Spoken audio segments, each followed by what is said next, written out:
with thegordonexchange.com right now. I got the pleasure of sitting down with my man Tony Rock. What's good, How you man? doing, man? I'm good, fam. How's it Appreciate you, man, coming out and doing this for me for real. Yes, sir. You got it. I guess my first question, just being on the road, how you like it still, man? Just being Oh, out love here. it, love it, love Yeah. it.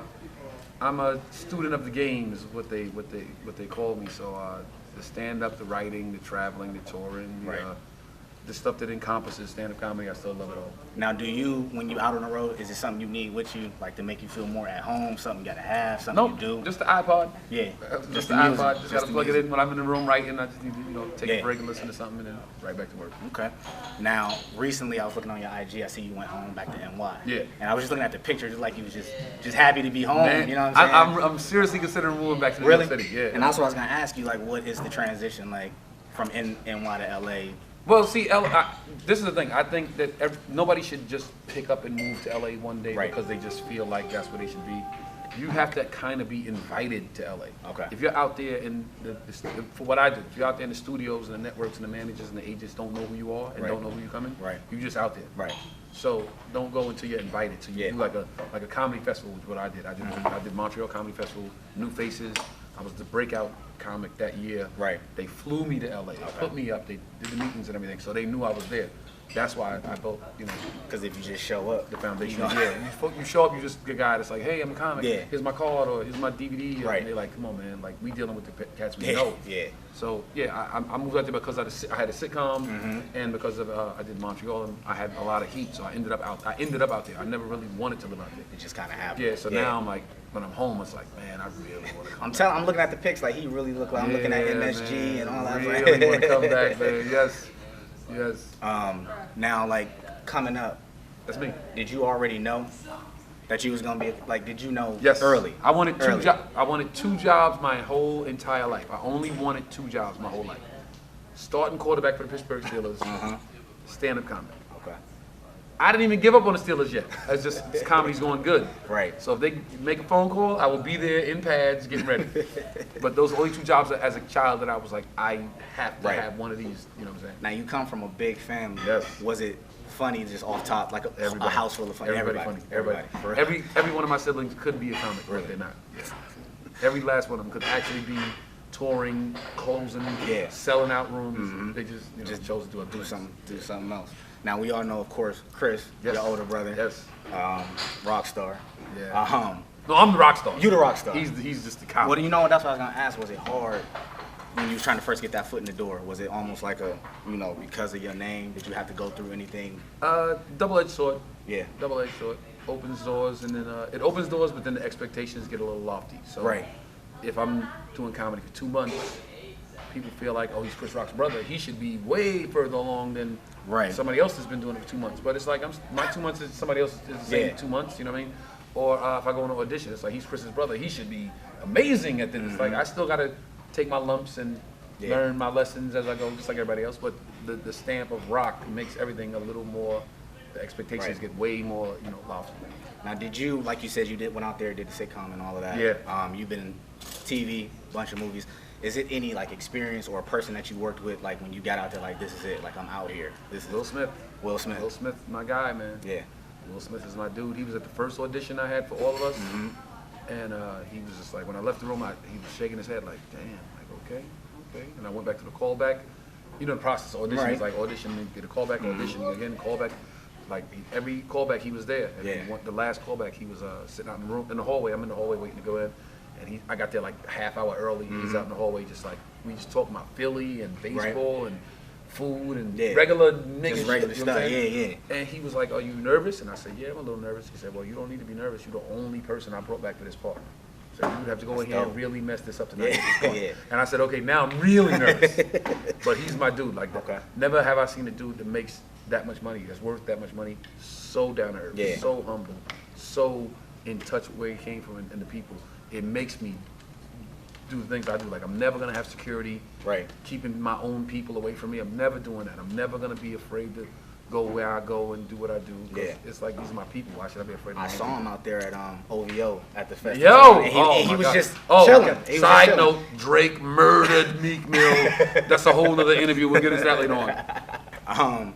So with the with the comedy in general, how do you feel like how it is now? Because you got social media where somebody can just wake up one day and say, you know what, I'm gonna try my hand at it, upload a video. I feel like it's saturated. Do you feel like that? No, it's always been guys that think I'm gonna try my hand at it.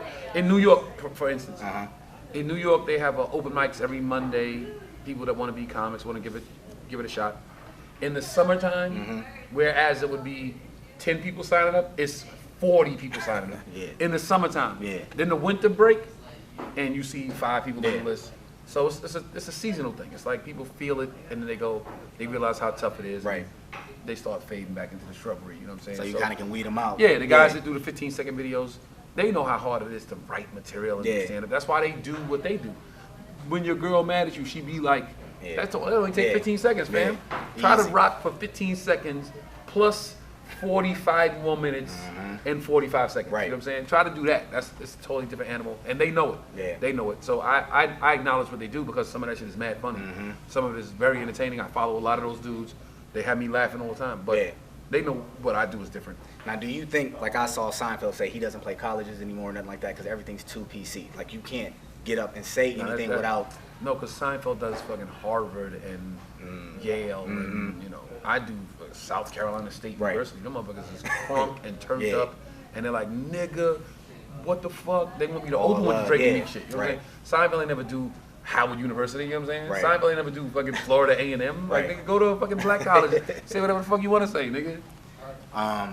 Now, I read, like, real quick, kind of switching lanes a little bit. I know you got the foundation, Yeah. And I just I know what it's about a little bit, but if you could just tell, like, my audience what it's about and kind of the inspiration behind it a little My bit. Rock Foundation is my foundation that my sister and I started. It's to raise awareness and educate people about diabetes. Basically, it's just to educate. The whole thing was started just to let people know. Because people, if you know better, you do better. You know what I'm saying? My father had diabetes. He passed away when I was a stupid teenager that thought I knew everything. And I never got that chance to really have that man-to-man with him and let him know I got it and I'm going to be good going forward. So I had to change my life after I lost my parent rather than like while my parent was there to talk me through it. You know what I'm saying? Which is the worst way to grow up as a teenager. You know what I'm saying? I wouldn't wish that shit on anybody. So when I got a little bit of money, my sister and I said we should do something to honor Dad. We just want to educate people. If you know better, you do better. If you have diabetes, it's not the end of the world. You can live with it. You can live a healthy life with it, a productive life with it. You just gotta change your diet and your eating habits and your drinking and your, you know, stuff. The simple things that you change. Stuff that everything. you can just, and the world is still yours. It's not the end of the world. The world is still yours. That's dope, though. I'm glad you did that, man, because in our community, you need to... Listen, awareness. I try not to make it a black and white thing, but black people eat the worst out of the everybody. worst shit. It's because when we were slaves, they gave us scraps. They gave us the shit they wouldn't even touch. And then we cultivated that into our food. We call it soul food, but that's the shit they wouldn't touch. Fucking pig feet, they wouldn't touch that shit. Neck bones, shit like that. Neck bones, oxtail. The tail is the fucking no vitamins whatsoever, no nutrients whatsoever. We took it and made it work because we magicians, because we're black, and we make everything better that we touch. We the salt of the earth, but you know what I'm saying? It's like we should be doing better. Yeah. Now I know you got the podcast coming up soon. Oh, I just saw it. It's coming what, next week? It's gonna be big. Next Tuesday. The first episode I got Guy Torrey and Maronzio Vance. I just want to have 2 comics on talking about life like we talking about, just to get it going. And then I'm gonna have everybody I can get. I'm calling in favors. I'm gonna try to get Will. I'm gonna try to get Jamie. I'm gonna try to get Dwayne Martin, of course. I'm gonna try to get people out. I'm calling in favors. So it's gonna be a big podcast, man, because I'm gonna be able to get some names that you won't think would do a podcast. I'm gonna be able to get them to come and talk to me. And it's Rock Lounge, right? Rock Lounge. Okay. Rock Lounge. Dope, man. So I got. We just hanging out, having drinks, chopping it up. Just chilling. Now I got 2 more questions. I'm gonna get you out of here, man. Quick little game, either or. I'm gonna just throw something at you real quick, and you let me know either or, okay? Your liquor, light or dark? Light. Light. See, light give me that headache, man. I can't. Dark make me fight a police dog. Dog can have me like, fuck that dog with the fucking vest on. Okay. Music, big or whole? Yeah. Listen, no. Only because of the catalog. Only because there's more to listen to. Got to. I give it to Jay. Yeah.